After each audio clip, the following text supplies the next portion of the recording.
Hello, class. My name is Professor Susan Stevens, and I want to welcome you to Applied University Mathematics. This is an accelerated 7-week semester course, meaning it moves along very quickly. So I just want to encourage you to stay on top of the material, to look at what's going on each week so that you can reach out to me as soon as possible. If you're having struggling with any information, if you wait till the last minute, it's going to be harder to maybe recover and get things done on time.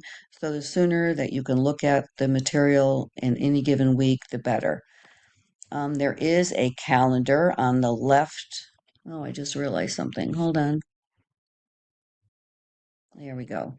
On the left of your course in Canvas, that outlines everything that's due for the semester.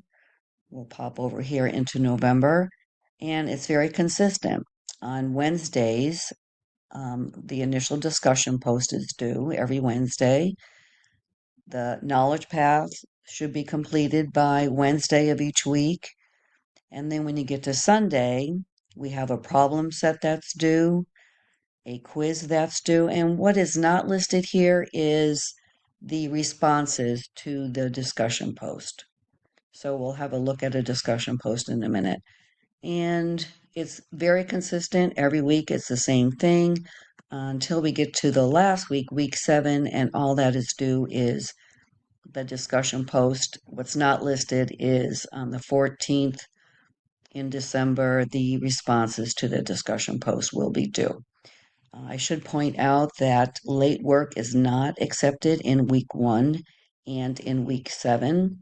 In weeks 2 through 6, late work on most assignments is accepted up until the Wednesday following when it was due, but there is a 30% deduction for late work, so that is quite significant. So try not to submit work late. And also, because of how quickly we're moving along, um, doing work late is really going to impede you moving forward for the rest of the class. So please try to stay ahead of the curve on that. I want to go look at a discussion post. There is a rubric for these. We'll go down here. Here's our first discussion. And if you go to these 3 dots over here on the right, we can show the rubric, and that is how these will be being graded. So 20 points is has to do with just your basic understanding of the material that week and the quality of your post. Clarity of the post is worth 10 points. Contribution to the learning community is worth 15 points. For example, if you are responding to a peer and you just say, nice work, that is really not contributing to moving that discussion forward. And on the Sunday of each week, when the peer responses are due, to earn all the points, 5 points, at least 3 peer responses need to have occurred. 1 to 2 peer responses get 3 points, or less than that, and it's 0 points. Knowledge Path is also due on the Wednesday each week. And as you're working on Knowledge Path, there are little modules, information, and then there are 3 to 5 questions, I would say, after you do that piece of Knowledge Path. A couple of notes. One is you can keep redoing that over and over and over again until you're satisfied with your knowledge and whatever grade you receive. That is an automated tool, and we have found in the past occasionally the answers that Knowledge Path gives you and how they are correcting your response is incorrect. So if you run into a situation where you are answering a question a certain way and Knowledge Path keeps telling you you're wrong and you are quite sure that you are correct, please reach out to me. I will verify, determine if Knowledge Path is incorrect, and I will reach out to the tech support people and they will correct that. And in the meantime, I will um, correct the answer for you as well so that you are not being deducted. So just keep that in mind. It is an automated tool and it is not 100% perfect. Um, the problem set in week one, I just wanted to look at briefly because it's a lot of math. It's a lot of financial math. Hold on, let me get down to that.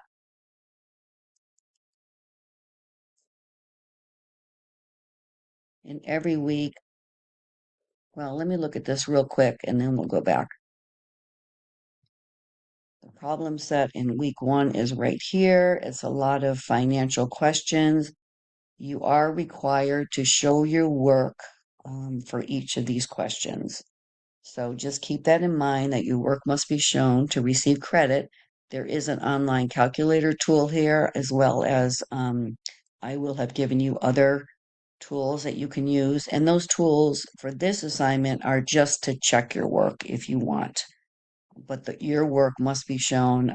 These must be done by hand. That's not to say you can't use a calculator to do the multiplication or division or, whatever the case may be, but your work must be shown in week one to answer these questions. And in every week, there's an overview, your knowledge path assignment, the discussion, the problem set, and the quiz that is due by the Sunday that week. In the overview, excuse me, it gives you the objectives for that week. And there we go.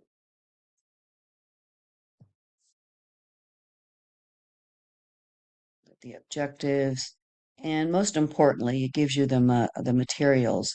This is an open source textbook that you can link to, and it gives you the chapter that should be read for that week that contains all the material necessary for whatever component we are learning. So in every week in the overview will be the open source textbook with the chapter that should be read.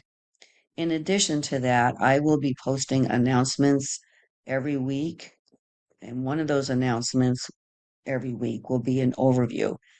Typically, that overview will contain a PowerPoint with just a quick hit of the stuff that we are covering that week, and then other either links or Word documents or PowerPoints pertaining to that. So in this example for week one, I just created a document of financial formulas. It's just something quick to look at, as well as some examples and a link to another calculator that is, I think, user friendly, so to speak.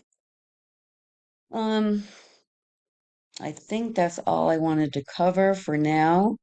Most importantly, try to stay on top of the material. Please don't hesitate to reach out to me or the tutoring and academic coach if you're having any issues, but please don't hesitate. The sooner you reach out, the better. I wish you all a good semester and we will be in touch.